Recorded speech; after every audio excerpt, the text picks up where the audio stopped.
ಇವತ್ತು ಬೀದರ್ ಸಹಕಾರ ಸಕ್ಕರೆ ಕಾರ್ಖಾನೆ ಮೊನ್ನೆ ಕೂಡ ಒಂದು ಕೆಡಿಪಿ ಸಭೆ ಇತ್ತು ಬೀದರ್ದಲ್ಲಿ. ಆ ಕೆಡಿಪಿ ಸಭೆಯಲ್ಲಿ ಕೂಡ ವಿಧಾನ ಪರಿಷತ್ತಿನ ಸದಸ್ಯರಾದಂತಹ ಡಾಕ್ಟರ್ ಚಂದ್ರಶೇಖರ್ ಪಾಟೀಲ್ ಅವರು, ಭೀಮರಾವ್ ಪಾಟೀಲ್ ಅವರು, ಇನ್ನು ಅನೇಕ ಜನ ಶಾಸಕರು ಕೂಡ ಎಲ್ಲರೂ ಕೂಡ ಅದರ ಬಗ್ಗೆ ಮಾತನಾಡಿದರು. ಅದಕ್ಕೆ ವಿಶೇಷವಾಗಿ ಚಂದ್ರಶೇಖರ್ ಪಾಟೀಲ್ ಅವರು ಕಲ್ಯಾಣ ಕರ್ನಾಟಕದಲ್ಲಿ ನಾನು ಬಂದಂತ ಏನು ದುಡ್ಡು ನನಗೆ ಅಲೋಕೇಶನ್ ಆಗಿದೆ, ಅದು ಕೂಡ ನಾನು 5 ಕೋಟಿ ರೂಪಾಯಿ ಆ ಫ್ಯಾಕ್ಟ್ರಿ ಏನ್ ಕಾರ್ಯ ಪ್ರಾರಂಭ ಮಾಡ್ತಾರೆ ಅದಕ್ಕೆ ನಾನು ಕೊಡಕ್ಕೆ ನಾನು ತಯಾರಿದ್ದೀನಿ ಅಂತ ವಿಧಾನ ಪರಿಷತ್ ಸದಸ್ಯ ಹೇಳಿದಾಗ ಇಡೀ ಜಿಲ್ಲೆ ಶಾಸಕರು ಕೂಡ ನಾನು 10 ಕೋಟಿ ಕೊಡ್ತೀನಿ, 5 ಕೋಟಿ ಕೊಡ್ತೀನಿ ಅಂತ ಅವರು ಕೂಡ ಘೋಷಣೆ ಮಾಡಿದ್ದಾರೆ. ಇವತ್ತಿದ್ರ ಮಧ್ಯದಲ್ಲಿ ನೋಡಿದಾಗ ಅಚಾನಕ್ ಇಮ್ಮಿಡಿಯೇಟ್ ಆಗಿ ಬೀದರ್ ಸಕ್ಕರೆ ಕಾರ್ಖಾನೆ ಬಗ್ಗೆ ಏನು DCC ಬ್ಯಾಂಕ್ ಇವತ್ತೇನು ಆಕ್ಷನ್ ಮಾಡಿ ಹರಾಸ್ ಪ್ರಕ್ರಿಯೆ ಮಾಡಿ ಇವತ್ತ 16ನೇ ತಾರೀಕು ಹರಾಸ್ ಆಗಿದೆ. ಇವತ್ತು ನಾನು ಮಧ್ಯಾಹ್ನ ನೋಡಿದಾಗ 182 ಕೋಟಿ ರೂಪಾಯಿಗೇನೋ ಯಾರೋ ಒಬ್ರು ಅದು ತಗೊಂಡಿದಾರ ಅಂತ ಅದು ಸುದ್ದಿ ಬಂತು. ಇವತ್ತು ಬಹಳ ಖಂಡನೀಯ. ಇವತ್ತು ಬೀದರ್ ಜಿಲ್ಲೆಯಲ್ಲೇ ಎಲ್ಲಕ್ಕಿಂತ ಹಳೆ ಕಾರ್ಖಾನೆ ಅಂದ್ರೆ ಬೀದರ್ ಸಹಕಾರ ಸಕ್ಕರೆ ಕಾರ್ಖಾನೆ. ಇವತ್ತು ಬಹಳ ಭೀಮಣ್ಣ ಖಂಡ್ರೇಜಿಯವರು ಇರ್ಬೋದು, ಈಶ್ವರ್ ಖಂಡ್ರೆ ಇರ್ಬೋದು, ಬಸವರಾಜ್ ಪಾಟೀಲ್ ಅವರು ಇರ್ಬೋದು, ಇವತ್ತು ಅನೇಕ ಜನ ಇದಕ್ಕೆ ಬಹಳಷ್ಟು ಶ್ರಮಪಟ್ಟು ಇವತ್ತು ಕಾರ್ಖಾನೆ ಪ್ರಾರಂಭ ಆಗಿ ಇವತ್ತು ಕಾರ್ಖಾನೆ ಅಲ್ಲಿಂದ ಇಲ್ಲಿವರೆಗೆ ಬಂದಿದೆ. ಇವತ್ತು ನೋಡಿದಾಗ ಈ ಪರಿಸ್ಥಿತಿ ನಿರ್ಮಾಣ ಆಗಿದೆ. ಹಿಂದೆ ಸಿದ್ದರಾಮಯ್ಯ ಸಾಹೇಬರು ರಾಜ್ಯದ ಮುಖ್ಯಮಂತ್ರಿಗಳು ಇದ್ದಾಗ ಸನ್ಮಾನ್ಯ ಶ್ರೀ ಈಶ್ವರ್ ಖಂಡ್ರೆ ಅವರು ಸಚಿವರಾಗಿದ್ದರು, ನಾನು ಕೂಡ ಶಾಸಕನಾಗಿದ್ದೆ. ಆ ಸಮಯದಲ್ಲಿ ಕೂಡ 10 ಕೋಟಿ ರೂಪಾಯಿ ಅವರಿಗೆ ಸಹಾಯಧನ ಮಾಡಿ ಫ್ಯಾಕ್ಟರಿ ಪ್ರಾರಂಭ ಮಾಡ್ತಕ್ಕಂಥ ಕೆಲಸ ಕೂಡ ಆಗಿದೆ. ಅದು ಆದ ನಂತರ ಕುಮಾರಸ್ವಾಮಿ ಸಮ್ಮಿಶ್ರ ಸರ್ಕಾರದಲ್ಲಿ ನಾನು ಮಂತ್ರಿಯಾಗಿದ್ದಾಗ ಸನ್ಮಾನ್ಯ ಶ್ರೀ ಬಂಡೆಪ್ಪ ಖಾಶೆಂಪುರ ಅವರು ಸಚಿವರಾಗಿದ್ದಾಗ ಸುಮಾರು 20 ಕೋಟಿ ರೂಪಾಯಿ ನಾವು ಸಹಾಯಧನ ಮಾಡಿ ಇವತ್ತು ಫ್ಯಾಕ್ಟ್ರಿ ಪ್ರಾರಂಭ ಮಾಡ್ತಕ್ಕಂಥ ಕೆಲಸ ನಾವು ಮಾಡಿದ್ವಿ. ಯಾಕೆ ಅಂದರೆ ಇಲ್ಲಿರ್ತಕ್ಕಂಥ ಕಾರ್ಮಿಕರ ಭವಿಷ್ಯ ನೋಡಿದೀವಿ, ಇಲ್ಲಿರ್ತಕ್ಕಂಥ ಬೀದರ್ ಜಿಲ್ಲೆ ಇರ್ತಕ್ಕಂಥ ರೈತರು ಇವತ್ತೆಲ್ಲರ ಕಾಳಜಿ ವಹಿಸಿ ಇವತ್ತು ಆ ಫ್ಯಾಕ್ಟ್ರಿ ನಾವು ಪ್ರಾರಂಭ ಮಾಡಿದ್ವಿ.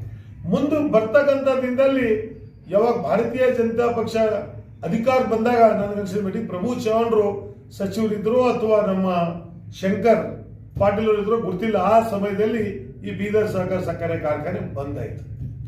ಇವತ್ತು ಅವ್ರ ಸಮಯ ನಮ್ಮ ಸಮಯ ಅಂತ ಹೇಳ್ತಾ ಕೊಂಡಿರೋದು ಸಮಯ ಇಲ್ಲ. ಇವತ್ತು ನಾವೆಲ್ಲರೂ ಸೇರಿ ಇವತ್ತು ಬೀದರ್ ಸಹಕಾರ ಸಕ್ಕರೆ ಕಾರ್ಖಾನೆ ಬಗ್ಗೆ ಜಿಲ್ಲೆಯ ಎಲ್ಲ ಶಾಸಕರು, ಸಚಿವರು, ಸಂಸದರು, ವಿಧಾನ ಪರಿಷತ್ತಿನ ಸದಸ್ಯರು ನಾವೆಲ್ಲರೂ ಒಗ್ಗಟ್ಟಾಗಿ ಇವತ್ತು ಬೀದರ್ ಸಹಕಾರ ಸಕ್ಕರೆ ಕಾರ್ಖಾನೆ ಬಗ್ಗೆ ಇವತ್ತೇನು ಮುಖ್ಯಮಂತ್ರಿಗಳ ಬಳಿ 19ನೇ ತಾರೀಕು ಒಂದು ಮೀಟಿಂಗ್ ಇದೆ ಅಂತ ನಮ್ಮ ಜಿಲ್ಲಾ ಉಸ್ತುವಾರಿ ಸಚಿವರು ಕೂಡ ಹೇಳಿದ್ದಾರೆ. 19ನೇ ತಾರೀಕು ಬೆಳಗಾಂದಲ್ಲಿ ಒಂದು ಮೀಟಿಂಗ್ ಕರೆದಿದ್ದಾರೆ. ಅದು ಪೂರ್ವದಲ್ಲೇ ಇದು ಆಗಿದೆ. ಇದೇನು ಅರ್ಥ ಆಗ್ತಾ ಇಲ್ಲ ನನಗೆ. ಇದು ಬೀದರ್ ಸಹಕಾರ ಸಕ್ಕರೆ ಕಾರ್ಖಾನೆ ಬಹಳ ಹಳೆ ಕಾರ್ಖಾನೆ. ಬೀದರ್ ಜಿಲ್ಲೆಯಲ್ಲಿ ಇದು ಆಗಿರೋದು ಹಳೆಯದು.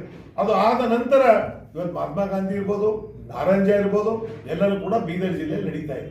ಇವತ್ತು ಎಲ್ಲರಿಗಿನ ಕಡಿಮೆ ಲೋನ್ ಇರ್ತಕ್ಕಂಥದ್ದು ಬೀದರ್ ಸಹಕಾರ ಸಕ್ಕರೆ ಕಾರ್ಖಾನೆ. ನನಗೆ ಮಾಹಿತಿ ಪ್ರಕಾರ ಇವತ್ತು ನಾರಂಜ ಸಹಕಾರ ಸಕ್ಕರೆ ಕಾರ್ಖಾನೆ ಇದೆ ಅಂದ್ರೆ ಸುಮಾರು 850 ಕೋಟಿ ರೂಪಾಯಿ, ಅದ್ರ ಮೇಗೂ ಕೂಡ ಸಾಲ ಇದೆ. ಇವತ್ತು ಮಹಾತ್ಮ ಗಾಂಧಿ ಸಹಕಾರ ಸಕ್ಕರೆ ಕಾರ್ಖಾನೆ ಇದೆ ಅಂದ್ರೆ ಅದ್ರ ಮೇಗೂ ಕೂಡ 400 ಕೋಟಿ ಇದೆ. ಇವತ್ತು ಎಲ್ಲಕ್ಕಿಂತ ಕಡಿಮೆ ಇರ್ತಕ್ಕಂಥ ಸಹಕಾರ ಸಕ್ಕರೆ ಕಾರ್ಖಾನೆ ಇದು ಬೀದರ್ ಸಹಕಾರ ಸಕ್ಕರೆ ಕಾರ್ಖಾನೆ.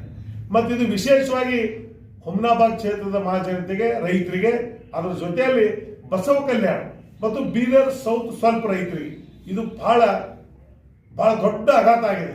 ಇವತ್ತು ನಾವು ಹುಮ್ನಾಬಾದಲ್ಲಿ ಕೂತ್ರೆ, ಮನೆಯಲ್ಲಿ ಕೂತ್ರೆ ದಿನ ನೋಡಿದ್ರೆ ಪಾಪ ನಮ್ಮ ಹೊಲಕ್ಕೆ ಕಬ್ಬು ಕಡಿತಕ್ಕಂಥ ಲೇಬರ್ ಬಂದಿಲ್ಲ, ಗ್ಯಾಂಗ್ ಬಂದಿಲ್ಲ, ಲಾರಿ ಬಂದಿಲ್ಲ.